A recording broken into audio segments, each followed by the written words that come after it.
pack from Washington. And people need to know that California has their backs.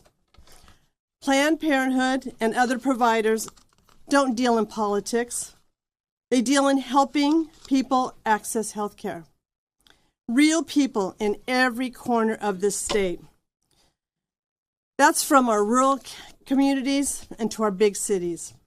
They provide the basic care people demand on for every single day, from cancer screenings, STI testing and treatment, family planning, abortion care, and preventative services.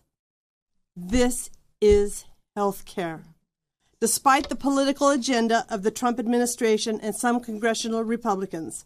But remember, because of the federal cuts to H.R. 1, those services are at risk. More than 80% of Planned Parenthood patient visits in California are reimbursed through Medi-Cal. And when the federal funding was blocked, health centers were left providing care without being paid for it. Without being paid for it. No health center can keep its doors open that way forever. When health centers are forced to cut services or shut down, entire communities lose. And that hits hardest in our rural and underserved communities, where Planned Parenthood is often the only place to go. That's why SB 106 is so important. This bill helps stabilize our providers, keep health centers open, and retain staff so Californians can still get the care they need, no matter what's happening in Washington. This is who we are. We're Californians. We put families first. We protect our health care access. And then, and when the federal government turns its back on women and families, California steps in. I want to thank everybody that's here today, and I would like you to next to hear from my Assembly member, Jesse Gabriel, our Assembly Budget Chair.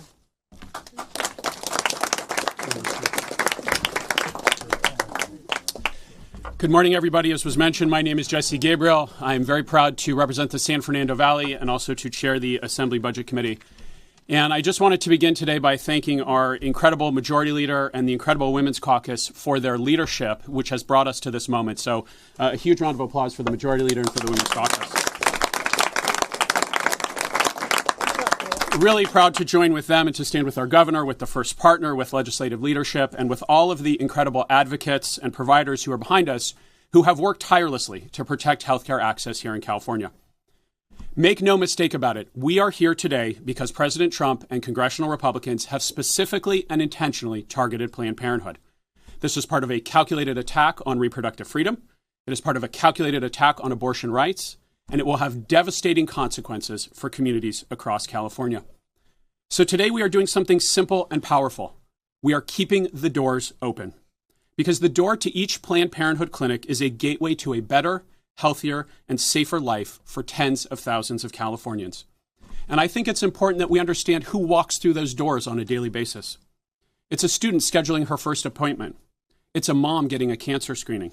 It's a patient who simply needs preventive care. And the funding that we are providing today means the doors will stay open for them. I think it's also important that we note that this bill underscores the razor-sharp contrast between California and Washington, D.C. That's a contrast on healthcare and a contrast on abortion rights. In California, we don't defund healthcare. We defend it because we believe that everybody deserves access to quality healthcare, not just the rich. And as our Majority Leader mentioned, when clinics close, it is working families and rural communities and underserved communities who suffer first and most. And in California, we don't attack reproductive freedom. We protect it because we believe that patients and doctors should make medical decisions, not Washington politicians. And by the way, stripping away cancer screenings from 100,000 Californians doesn't feel very pro-life to me. So I'm grateful to the advocates here. I'm grateful to the Women's Caucus for their incredible leadership. They have fought so hard to bring us to this moment, to the governor for his steadfast leadership. And I do think it's important to reflect on when we were debating this on the Assembly floor the other day, how many people were able to stand up, members of the legislature, and underscore how Planned Parenthood had personally impacted them. How many of us are patients? How many of us have watched our constituents receive incredible health care at these facilities? And I think it speaks volumes about the way that this organization is serving Californians and communities across the state. So today we are proud to defend Planned Parenthood, to defend reproductive freedom, to defend abortion rights, and to defend access for health care for women and families across California. And with that, it's now my pleasure to introduce a great leader on so many issues and our new Senate Budget Chair, Senator John Laird. Thank you very much. And also thank you for letting the Senate have this bill, so I'm honored to have my name on it. I want to thank everybody that is here, because I just stepped away from a Senate Budget Committee hearing, and our hearing is on H.R. 1. And it was highlighted in the hearing that there was a $2.5 trillion tax break for the top 10% earners in the United States so that we could run up more trillions in deficit and throw millions of people off health care and food assistance. That is the frame. And it was asked in our debate why we were doing this first. Well, we're doing this first. We didn't have any choice. The federal bill laid out this cut singularly as the first one. And so this isn't a comparison to other things. This is us standing up to the immediate cut that was in that bill. And I am asked frequently when I walk through my district, how are you fighting back?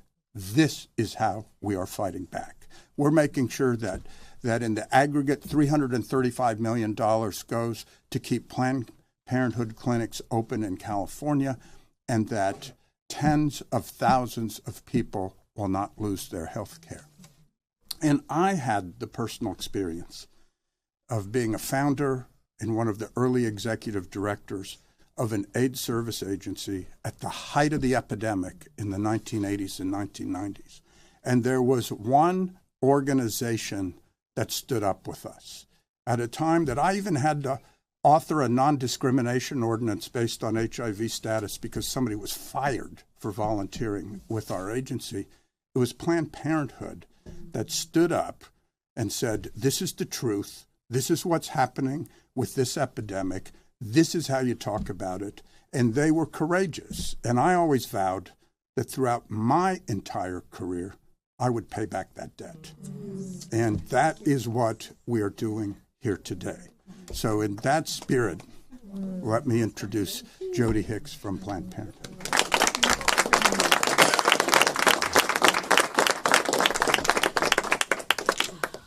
I wasn't going to cry today because today's a good day, but I'm already teary, and you all haven't seen me smile, I think, for a bit. But I am today. So I just first and foremost want to express my immense gratitude to the governor, to this army of champions behind me, to everyone that worked so hard to find a solution on this chaotic problem that Congress dumped on us immediately, day one. Planned Parenthood was defended the day that bill was signed, and what that meant for people across the state. And I just need to also thank the teams of staff that worked on this for the last 6 months. And that's my team, that's the governor's team, that's the legislative consultants, everyone that had to find a solution to what was such a chaotic problem that we haven't experienced before. And the fact of the matter is, they knew exactly what they were doing. They knew the chaos that this would create, and they knew the communities that this would harm. And all 9 Republican Congress members in California voted yes for that big, horrible bill that had the largest healthcare cut in history, including completely defunding Planned Parenthood. Knowing the footprint that we have, knowing the amount of Medi-Cal patients that we serve, knowing what that would do to their community, they did it anyway. But this is California, and we're always going to fight back. Planned Parenthood is always going to fight and always going to fight back. But this time, we needed an army with us. We really did. There was nothing we could have done with an 80% cut in the Planned Parenthood patient population that we have a mission to serve those most vulnerable communities, and there's no way to survive without the support of the state of California. And we received it from day one. Everyone jumped in to try and find a solution, and we got here today. And I could not be more grateful. And I want to just point out why Planned Parenthood, because this was attacked specifically on our Planned Parenthood health centers. We know that they attack abortion. We know that. But they certainly didn't attack every abortion provider with this bill. It was specific to Planned Parenthood.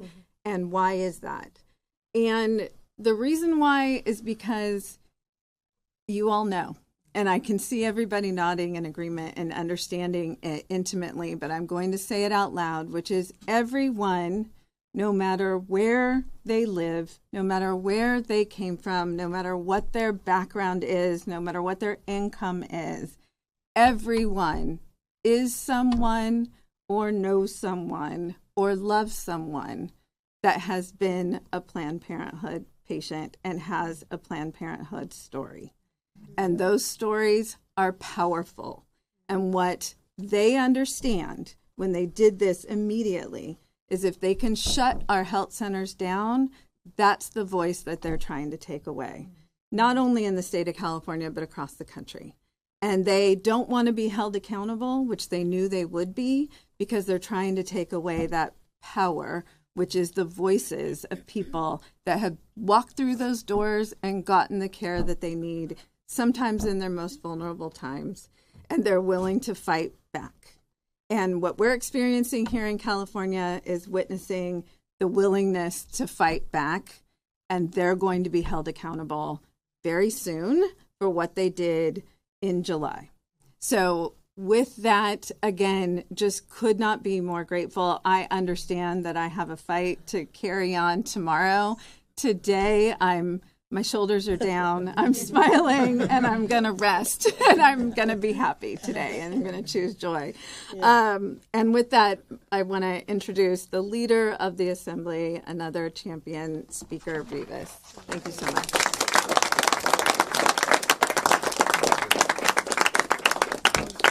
Well, it is wonderful to be here with so many friends and champions. But from day one, Donald Trump and his Republican enablers have waged an all-out assault on women. And now they're trying to prevent women from accessing basic health care services by cutting tens of millions of dollars in funding. And now let's be clear about what that means.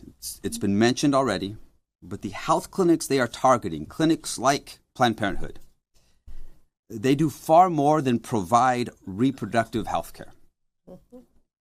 They provide prenatal care. They provide cancer screenings and STD testing. They intervene when a woman faces domestic violence. They help prevent sexual assault. They provide life-saving essential care every single day across this country, and certainly in our great state of California. And these are the very programs that Donald Trump and his allies are trying to cut. And let's be clear, Republican leaders in Washington and Republican legislators right here in California, they may be willing to stand by while clinics are threatened, while access is stripped away, and women's health is put at risk, but we are not. California's legislative Democrats, in partnership with our governor, will always stand on the side of women, on the side of care, on the side of dignity and of fundamental freedom today, tomorrow, always. And I'm proud to stand alongside these leaders who have carried this fight for years. To the historic women leaders of our Assembly and Senate, we are here because of you, of your tenacity, of your courage, and your refusal to back down. Governor Newsom, as always, thank you for being a steadfast and powerful ally in this fight and so many others. And Pro Tem Monique Limon, your leadership has ensured that women are never the first to pay the price when budgets are cut. So thank you. And with that, I want to introduce our pro tem of the Senate, Ms. Monique Lamont.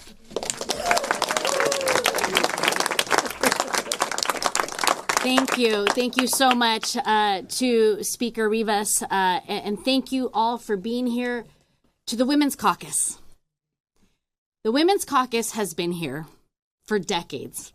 This is not the first time that this caucus and that this group of legislators has had to be at the forefront of defending the rights, the opportunities, and the existence of women in this state and in this country, and it will not be the last.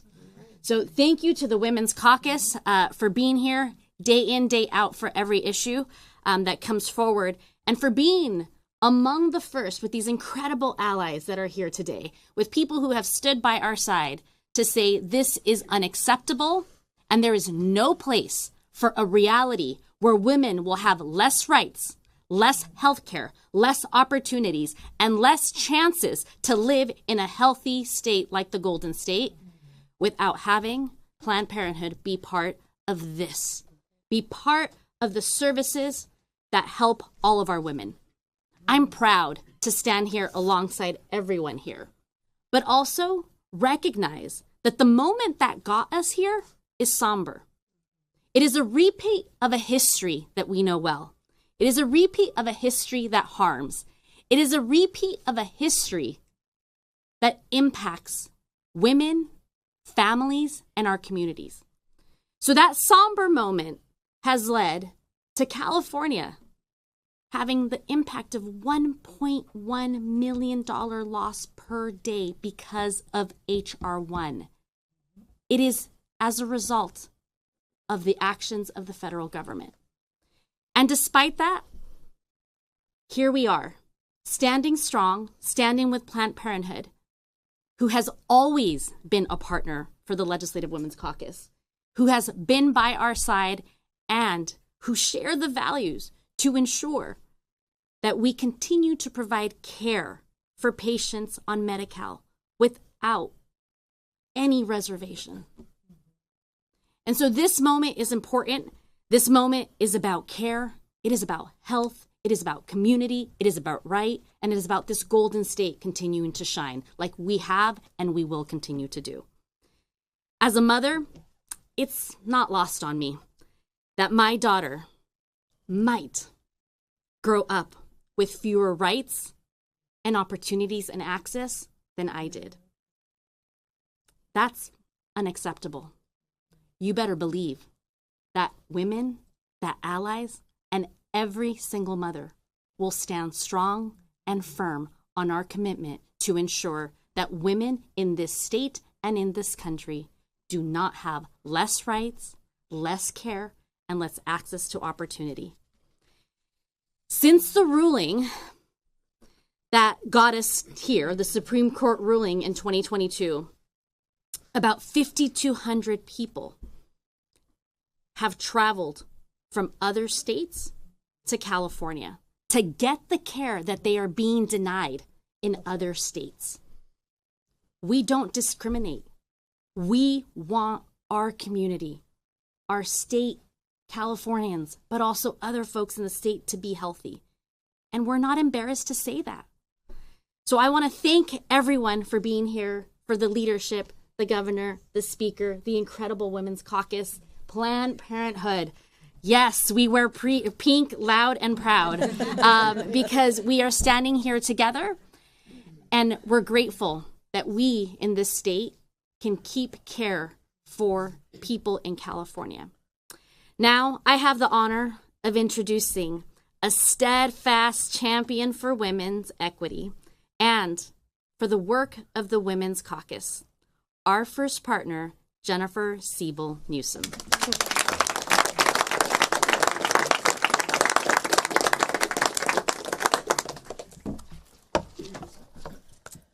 Thank you all for being here today.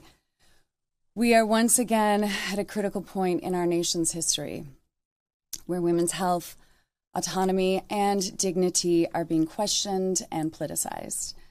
where women's fate is being decided by people who will never face the consequences of these decisions themselves. Never. So before we talk about laws or headlines, I want to ground us in the lived experiences of women who rely on Planned Parenthood every single day. The woman who, while waiting for her new insurance to activate, found a lump in her lymph node. Planned Parenthood was able to see her that same day, detecting early stages of cancer before it became something far worse. Then there's the college freshman who received judgment-free, no-cost care when navigating birth control options for the first time in her life. And the mom of 3, working multiple jobs to make ends meet, who started experiencing a non-viable pregnancy. Planned Parenthood helped her understand her options and provided compassionate health care right away. These are not isolated stories, and as we heard earlier, there are millions of experiences just like them. When I speak with Planned Parenthood patients, I heard one word repeatedly: empowering. How empowering it is to feel seen and safe. How empowering it is to receive empathy and care. How empowering it is to feel like your health concerns are valid and you matter. Women deserve to be listened to and supported no matter their circumstances. For many Californians, as we've heard, Planned Parenthood is their primary and most trusted healthcare provider. So it is unconscionable that women's access to care is continually at risk given a deep-rooted and dangerous patriarchy aiming to preserve power, dominance, and control for a very privileged few. Enter Donald Trump. Trump has shown again and again how little respect he has for women.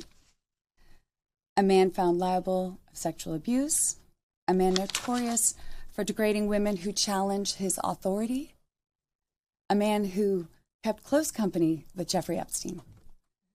This man has stripped funding from clinics, determining whether women can access care at all. That should alarm every single one of us. Not just women, but men who purport to care for women. Remember, we are so much more than our reproductive systems. Our health and our well-being deserve care, investment, research, and respect, period. I mean, what are we as a nation thinking? Women are the backbones of our families, our communities, and our economy. Without us, what do you have? No mothers.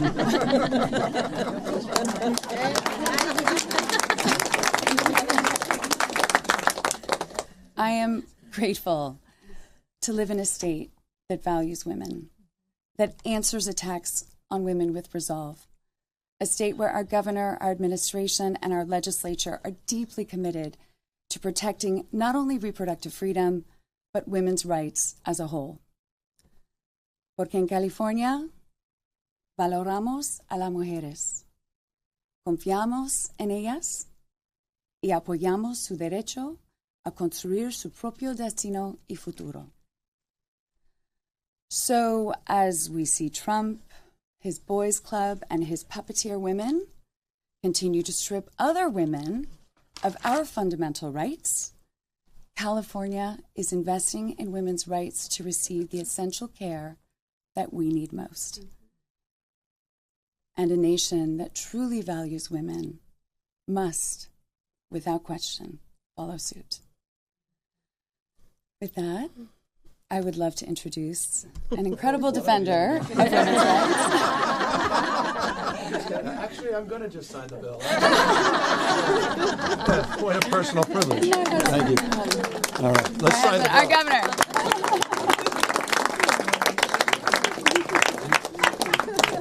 Let's get that thing signed. Yeah. First gentleman. We're going to squeeze. We'll wait, so everyone, you tell me when you're off.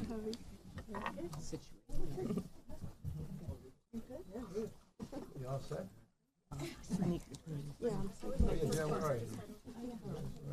First partner. Where's she hiding? She's awesome. Christine, come in here. Are you tall? Oh, no, you get in here. A little closer.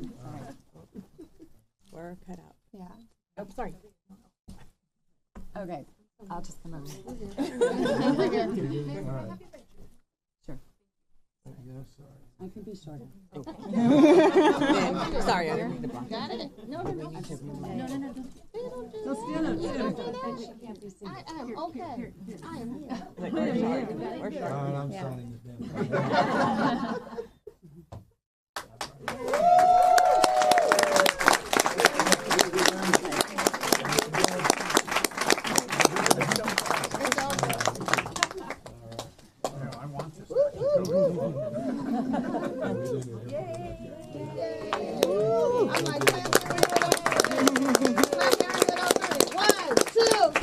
Planned Parenthood! Turn it back to the podium. Here to answer any questions. Yeah. I was trying to get a selfie. So you endorsements. I forgot to do endorsements. I gotta go to Struggle that. Oh, yes, that's mine's are still here. So let me, people are short on time. They've got committees, so feel free to leave. I just want to thank everybody that's assembled here today. Thank you for all the eloquent speakers. Thank you for their faith and devotion to this cause, which is demonstrable in the state, and as was stated, has been the case for many, many years. It's a point of pride, point of privilege. It's what defines this state and the work we do for many other states across this country. I want to thank Planned Parenthood and Jody and the board. I had the privilege of meeting with many of their leaders just a moment ago before we came down for this bill signing. I want to thank the Women's Caucus for their incredible stewardship and leadership, to the budget chairs, and of course to the leaders of both the Assembly, Mr. Speaker, and Madam Pro Tem of the Senate. It's, as I suggest, a point of pride to be governor, to have the privilege and opportunity to step in to the void, to address these assaults and attacks on women that have been beautifully described by my wife and others, and to assert ourselves and to support excellence. Planned Parenthood is an extraordinary organization. 1.3 million people a year encounter support in a Planned Parenthood clinic, 109 clinics throughout the state of California. And we're not only providing support in the state, but it was stated appropriately by the Pro Tem, increasing numbers of people coming from out of the state of California, not with closed fists, but an open hand and an open heart. We were talking about some of those clinics, rural clinics in Northern California, near Eureka, people coming in from Idaho and other parts of the country. That's what we do. That's what, again, defines the values of the state of California. These cuts were precipitous. These cuts were designed to attack and assault Planned Parenthood. They were not abortion cuts. They were attacks on wellness and screenings. They were attacks on women's health care, period, full stop. And they were designed to take down Planned Parenthood. 1 year cuts. We'll see what happens after July of 2026. We stepped up last year in fall by providing about $145 million to supplement some of those costs. We had more work to do. We committed in the budget process to do that. We submitted a budget in January that provided $60 million placeholder, and the legislature said, let's move, and let's move now. But unsatisfied with the 60, you trued it up to $90 million, which appreciated, created a new grant program under HCI. Thank you, Madam Secretary, for being here. Worked through some details of that. The grant program provides a little more efficiency. It allows us to move the money more quickly without any administrative burdens, reduces a lot of paperwork, and we're able to move some additional resources down to substantially make up for these federal cuts. I appreciated what Budget Chair Laird said in the spirit of prioritization. It's the old adage, you can't do everything, but you can do anything. And it seemed appropriate that we continue to build on past practices and begin here as it relates to these unprecedented moment of healthcare cuts across this country that are disproportionately impacting the largest state in our nation, the state of California. So again, our state of mind is resolved, and we're grateful to be in a state with resources, not just a resourceful mindset. And I'll just highlight the ability to provide this general fund support has come substantially from confidence we have moving forward, and not only with the $42.3 billion additional revenue that we had projected from a prior year, but the fact that in 2 subsequent months since that was announced in December and January, we have seen some substantial revenue growth beyond our projections, giving us the confidence that this was an appropriate and fiscally thoughtful move to move early and to move with a little additional resources than was originally proposed in the January budget. So with gratitude, respect, and appreciation to all assembled, I'm here and honored to have just signed this bill into law and to move this money out as quickly as possible. With that, we're here to answer any questions.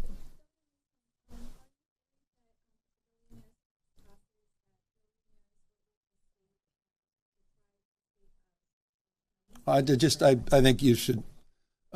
I've said plenty on this topic, and so I'll refer to many prior statements, but also refer to the LAO's analysis.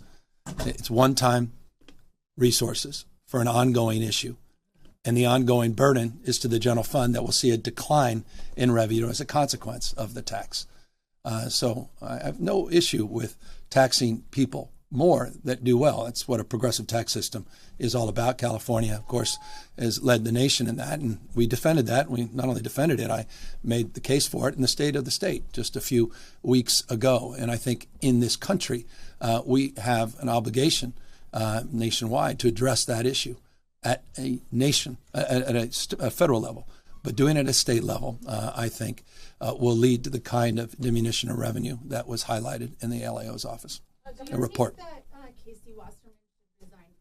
Well, I stated yesterday, I was asked that question. In fact, today, just outreached to his team and looking forward to talking with him. But what do you think? Do you think he should? Look, based on the information that has been made public, I want to have the opportunity to dialogue with him directly before I answer that question. I didn't ask her. Yeah. Governor, your administration is proposing to provide the Inspector General on the high-speed rail some confidentiality tools that would allow some records to go around the counter, secret, confidential, they reveal weaknesses.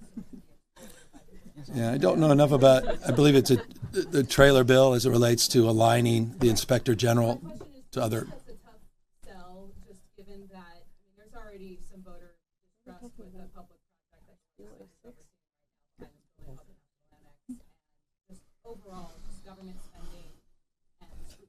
Do you think that could be a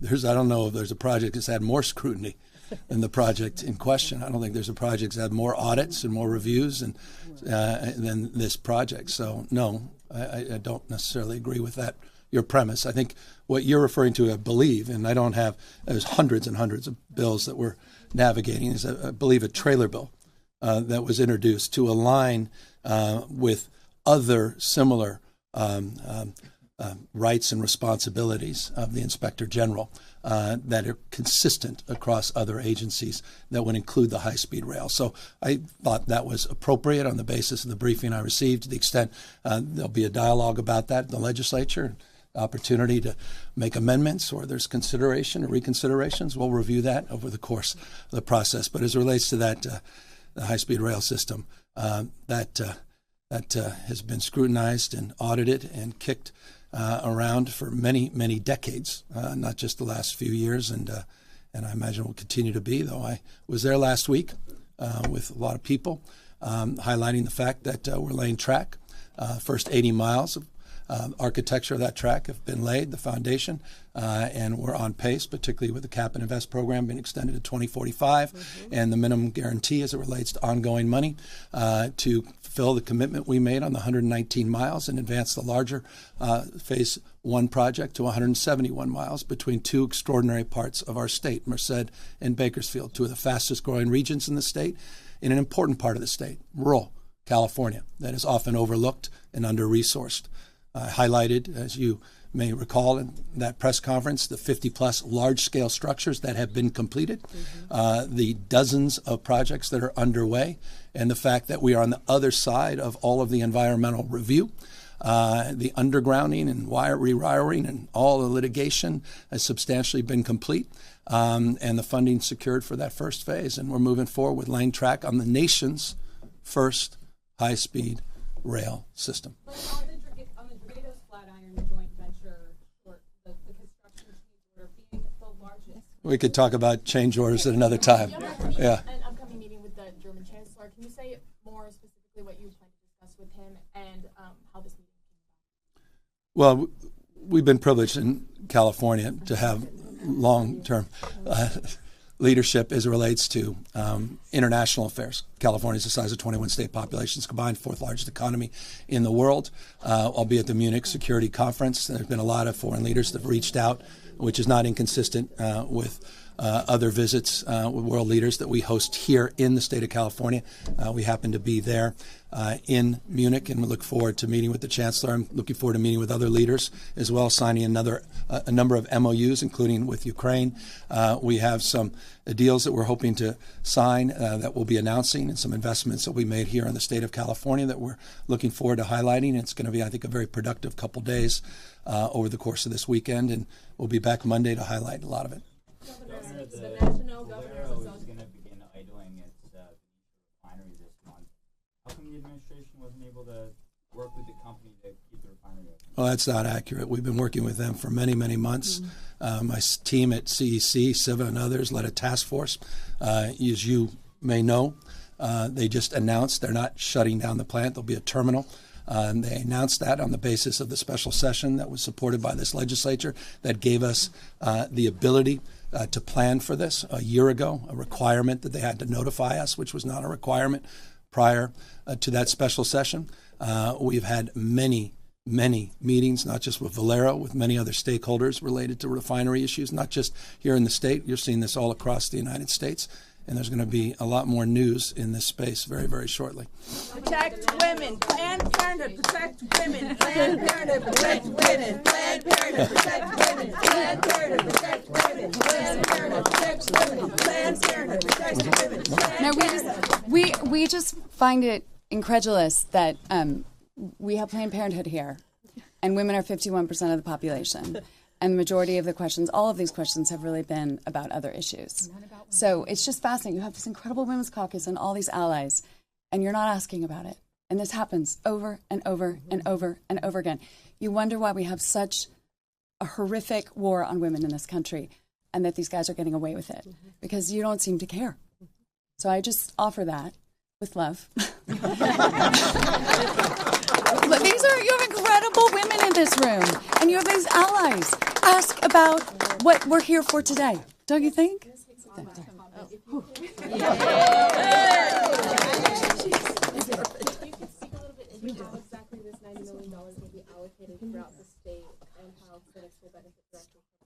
Yeah, so I mean, it's we were cut from any Medicaid funding that we receive, with the exception of abortion, which is already state only.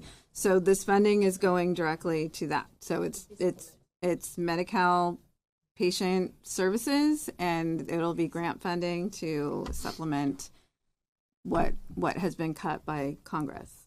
So the data is the data, and the numbers are the numbers, just replacing what Congress cut. Governor, the National Governors Association just said that the White House is now inviting all governors to a White House meeting next week. Are you considered going? Well, they've obviously flip-flopped on that. They excluded Governor Moore, my friend, vice chair of the National Governors Association. I think they excluded Governor Polis from Colorado. They got a lot of blowback for that, and now they seem to have changed their position. So my position hasn't changed. I won't be there. Governor, there's been a lot of talks about, ICE maybe put in place at some of the polling centers, for this mid-election. Have you thought about that? And what's your thoughts about, having them not exactly interfering, but being a president. Well, we've been very aggressive in calling that out and highlighting this. Steve Bannon himself has said you can count on one of the principal advisors and architects to the Trump administration and the MAGA movement has been crystal clear that you will see ICE agents around polling booths and polling places during the midterm elections. And so we are anticipating that kind of vandalism to this fair and free election. It's one of many things the Trump administration is doing. Obviously, you've seen what they're trying to do on the voting rolls. You saw what they're doing in Fulton County in Georgia. You've seen what they're trying to do as it relates to issues around vote by mail, the continuation of their efforts to highlight the absurd arguments around the last election being stolen. So we're very mindful of all of those things. We're in litigation and a number of those issues, and we'll continue to be forceful in calling this out and highlighting these issues. When is your meeting with Casey Wasserman? I just have a phone call into him. I hadn't had a chance to talk to him. Mr. Governor, on this topic, thanks for taking the time. And I heard from Senator Laird, who said earlier how we're fighting back. This is how we're fighting back. Can I just hear from you? We've reached out to the White House for a statement, have not heard back from them. What is the message you hope to send to President Donald Trump today? Well, that he's temporary and California is permanent.